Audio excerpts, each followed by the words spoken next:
Bond villains are both essential and complex. They need to be interestingly twisted, memorably designed, and powerful enough to square off with the world's undisputed king of espionage. There have been many worthy adversaries over the years, so let's get to work exploring the last words of every major fallen Bond villain.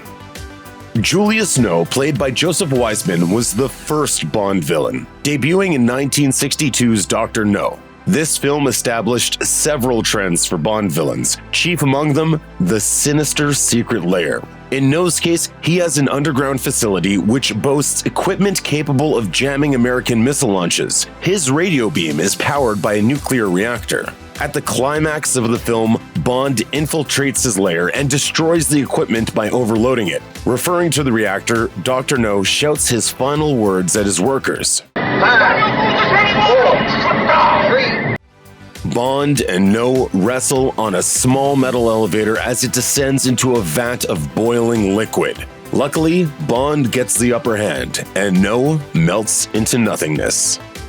In From Russia with Love, Bond foils the evil plans of Rosa Klebb, played by Lottie Lenya. Klebb is a high-ranking member of Russia's counterintelligence agency. Secretly, she's also part of the sinister organization known as Spectre. Klebb wants to take revenge on Bond for Dr. No's death, and also seeks to steal a decoding device in the process. After Bond secures the decoding device, he goes on vacation with Tatiana Romanova to celebrate his victory, but, surprise surprise, Klebb makes one last effort to slay Bond.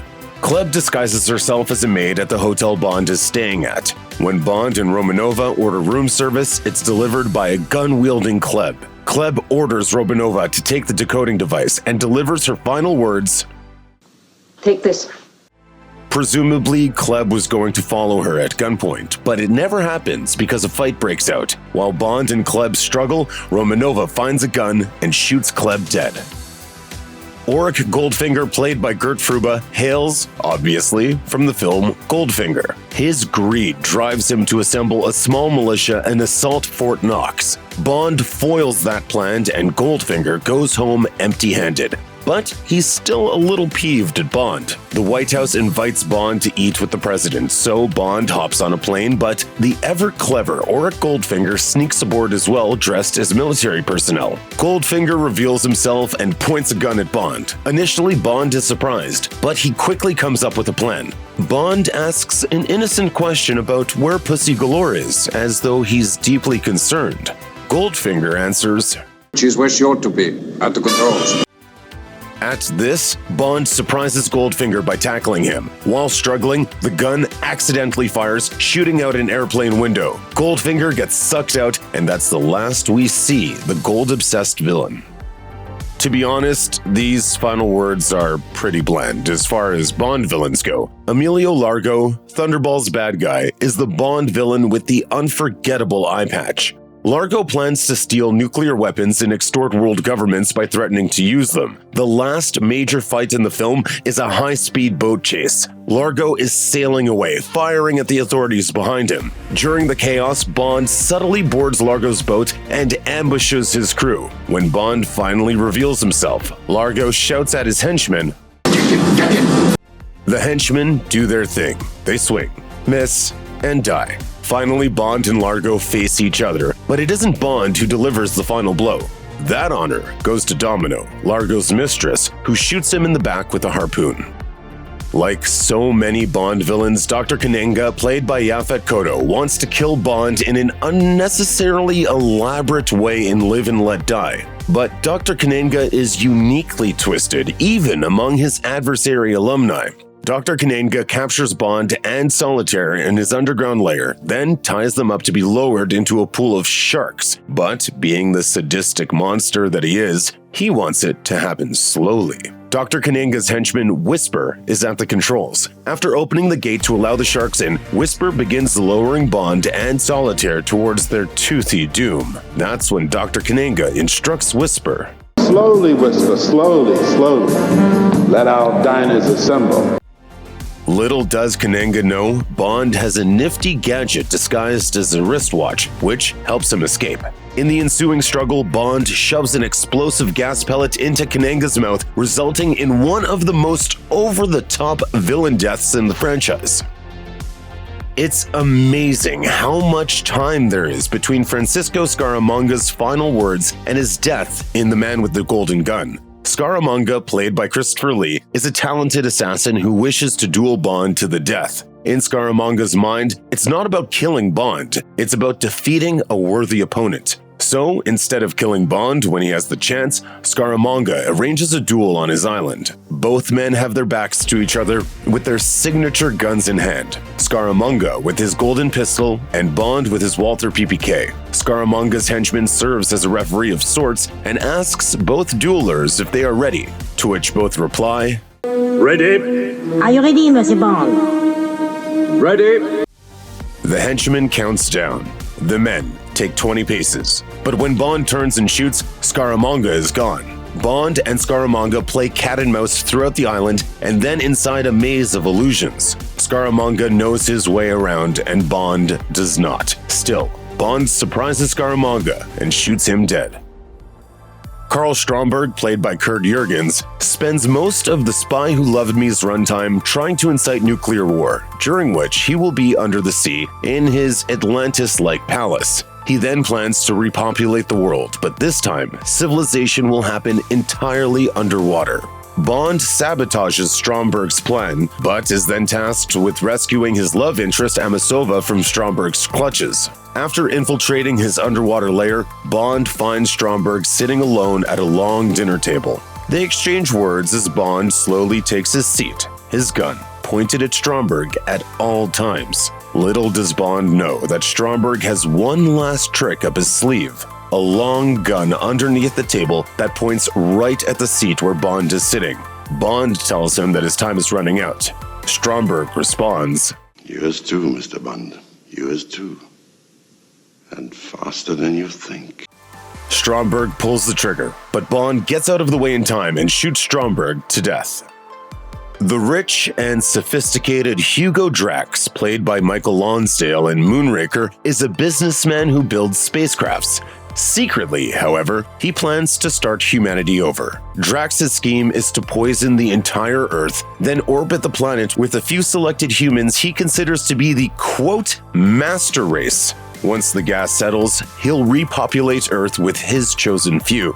Bond foils his plan and finally corners Drax on his space station. For a brief moment, Drax gets the upper hand. He spots a gun on the floor, quickly picks it up, and points it at Bond. Just as he's about to shoot, Drax says, "At least I shall have the pleasure of putting you out of my misery."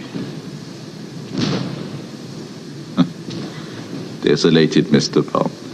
But at that moment, Bond makes his play, shooting Drax and ejecting him into outer space. Safe travels, Space Hitler. The death of Blofeld is a tad complicated, so stick with us for a moment. In the original Bond continuity, Blofeld appears in several films as the main villain of the series. Blofeld has a few fake deaths, but Bond finally kills Blofeld for good in Diamonds Are Forever. Or so we thought. Legal battles complicated the Bond franchise, including a debate over who owned the character of Blofeld. In 1981, For Your Eyes Only came out. In the introduction, Bond kills an unnamed character played by John Hollis who bears a striking resemblance to Blofeld. The villain is never called Blofeld for copyright reasons, but viewers are clearly supposed to conclude that it's him. Blofeld, who is now using a wheelchair, is trying to assassinate Bond, but Bond turns the tables. Using a helicopter, Bond picks up Blofeld and drops him down an industrial chimney. Blofeld begs for his life before dying, shouting, "Mr. Bond!" Since that time, the Bond series has been rebooted with Daniel Craig as 007. In this second continuity, the new Blofeld is played by Christoph Waltz and is still alive. Played by Julian Glover in For Your Eyes Only, Aristotle Kristatos, nicknamed Aris, is a loathsome fellow. The British government awarded him an honor for his service in the war, but during that time, Aris was actually a double agent. On top of that, he's a huge heroin smuggler. Oh, and did we mention he also tried tricking Bond into killing Columbo, who used to be Aris's business partner? Aris's evil plan is to steal a valuable device from the British military and sell it to the Soviets. Bond ends up joining forces with Columbo and tracking down Aris to his hideout. Aris gives one last command to his niece Bibi Doll. After a fight, he yells at her, "Go back to your room." You can go to hell. But soon after, Bond begins his assault. As good guys and bad guys beat each other up, Aris makes a run for it. Eventually, they catch up, and Columbo deals the final blow by throwing a knife into Aris's back, killing him. Kamal Khan, played by Louis Jourdan in Octopussy, is often ranked as one of the worst Bond villains of all time. Khan is an exiled Afghan prince who gets involved in all kinds of illegal activities. He allies himself with General Orlov and plans to unleash a nuclear weapon in Europe. To finance their operation, they sell fake jewelry. Their plan fails, so Khan flees using his personal airplane. Bond pursues him, and in the air, Khan realizes Bond is on top of his plane, so Khan does the only logical thing for a villain to do. He tells his henchman to go out there and kill Bond. The henchman is naturally reluctant, so Khan forces him to go by saying, Go out and get him. Out there? Go. Bond kills the henchman, of course. Meanwhile, Khan does some crazy flying to throw Bond off. While close to the ground, Bond disables an engine and jumps to the ground. Khan then nosedives to his death. General Orlov, played by Steven Berkoff in Octopussy, is a Soviet military man who would love nothing more than to expand the glorious power of his motherland. He's basically a bloodthirsty warmonger and a bit delusional as well. Orlov's plan is to sneak a bomb into Europe on a train. He hopes to set off a nuke, which will force Europe to disarm their nuclear weapons, allowing the Soviets to expand into Europe. Bond boards the train, and Orlov chases after him. In an ironic twist of fate, the nearby guards shoot Orlov, believing he's a defector. A fellow Soviet stands over Orlov and calls him, quote, a disgrace to the uniform. Orlov, while bleeding to death, proclaims, Yes, but tomorrow I shall be a hero of the Soviet Union. As with certain other Bond villains, Max Zorin's final words consist of him fruitlessly ordering his henchmen to kill Bond. Zorin, played by Christopher Walken in A View to a Kill, is a successful businessman who runs a company that builds microchips. Zorin's evil plan is to sink Silicon Valley into the ocean, eliminating all his competitors and making his company the sole microchip provider in the world. The climax of the film takes place on top of the Golden Gate Bridge, where Zorin has anchored his blimp. Bond climbs to the top of the bridge and starts heading for the blimp. As soon as Zorin realizes Bond is up there with him, he tells his underlings, Go get him. Go! Zorin then grabs an axe and, like a wild man, starts swinging it at Bond, trying to knock him off the bridge. Bond gets the upper hand, and Zorin falls to his death. Brad Whitaker, played by Joe Don Baker in The Living Daylights, is a war-obsessed arms dealer, although he's never fought in a war himself. Whitaker's plan is to obtain and sell a large amount of opium so that he can deal arms far into the future. At his base, Whitaker has a room full of various figures, statues, maps, and army toys. This is where Whitaker and Bond have their final battle, playing a game of cat and mouse through the elaborate room. Whitaker naturally has the upper hand since he's on familiar turf. He activates various traps with a remote and throws Bond off his game. But the room is large, dark, and very complicated, so Bond has quite a few hiding spots. Bond places a small bomb and lures Whitaker towards it. Meanwhile, Whitaker scolds Bond for hiding behind a particular statue. Should have known you'd take refuge behind that British vulture Wellington. You know he had to buy German mercenaries to beat Napoleon, don't you? In response, Bond activates his bomb, which knocks over a statue and kills Whitaker. Franz Sanchez, played by Robert Davi in License to Kill, is a terrifying Bond villain. Sanchez's evil plot is to mass-produce drugs and basically kill and/or corrupt anyone who gets in his way. He's not the kind of guy you want to mess with. In their final showdown, Sanchez and Bond are going head-to-head in the middle of a desert. Sanchez is pretty angry since Bond just took out several of his men and destroyed multiple tankers containing cocaine. Essentially, Bond sabotaged Sanchez's whole operation. After wrecking in the desert, Sanchez gets soaked in gas and wields a machete against Bond. He's perplexed as to why Bond does not wish to be rich, like him. You could have had everything. Don't you want to know why? Bond pulls out a lighter and shows it to a curious Sanchez. Just then, Bond ignites the lighter, burning Sanchez alive. If you've watched GoldenEye, you already know this final line carries a lot of meaning. Alec Trevelyan, played by Sean Bean, used to work alongside Bond as a fellow MI6 spy. Trevelyan ended up faking his death, then went on to betray MI6 and attempt to destroy the organization. So not only does Bond have to kill a villain in this movie, he also has to kill a friend. Before faking his death, Trevelyan asked Bond, For England, James! Meaning the two heroes were about to do what they were going to do for their country. Years later, Bond and Trevelyan face each other again, and Trevelyan realizes that he's about to die for real. But Trevelyan wants to know why Bond is killing him, and so he asks, For England, James? In other words, Bond isn't being a patriot at this moment. He's avenging his own betrayal. Trevelyan falls, briefly survives, and is finally crushed by a giant satellite that falls on top of him. Why do villains always have to taunt their victims before killing them? They give these long speeches and throw out ridiculous threats, which only serve to give the hero time to cook up a plan to kill them or get out of their clutches. Elliot Carver, played by Jonathan Pryce in Tomorrow Never Dies, is no exception to this rule. Carver owns a broadcasting empire, and his evil plan is to incite a war between China and England to secure exclusive broadcasting rights in China. Bond, of course, intervenes, but at one point, Carver has Bond at his mercy.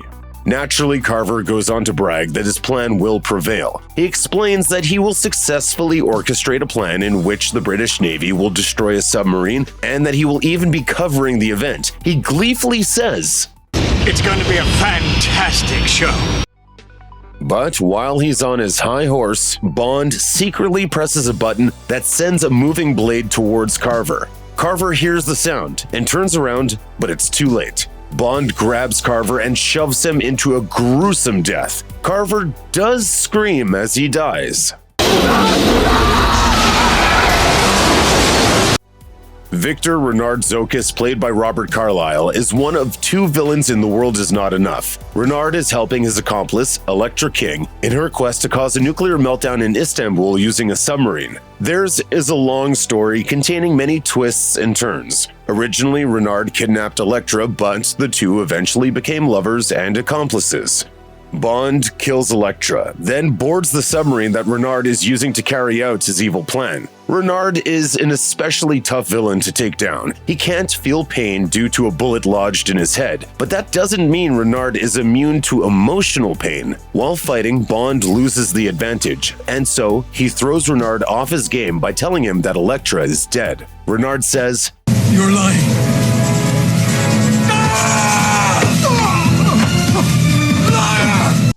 He then shoves Bond away and continues to carry out his plan to detonate the submarine, even though this means they'll both die in its explosion. But, of course, Bond saves the day. Renard is impaled by a rod shot from the submarine's reactor at high speed.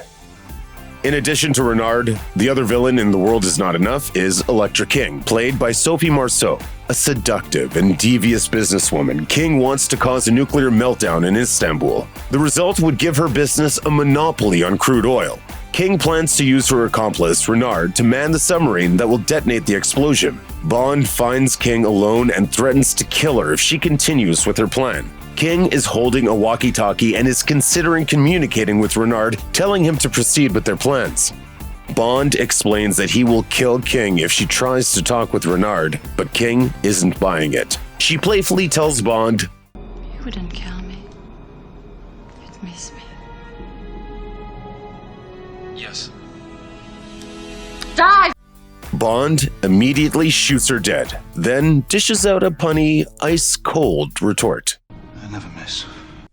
Gustav Graves, played by Toby Stephens and Will Yun Lee in Die Another Day, is a man of grandeur who is prone to making epic speeches. He also has a crazy backstory. Originally, he was a North Korean arms dealer, but he fakes his death, alters his appearance, and resurfaces as the British billionaire. If that wasn't wild enough for you, Graves builds a space weapon and plans to use it to cut through the demilitarized zone between North and South Korea, provoking a war.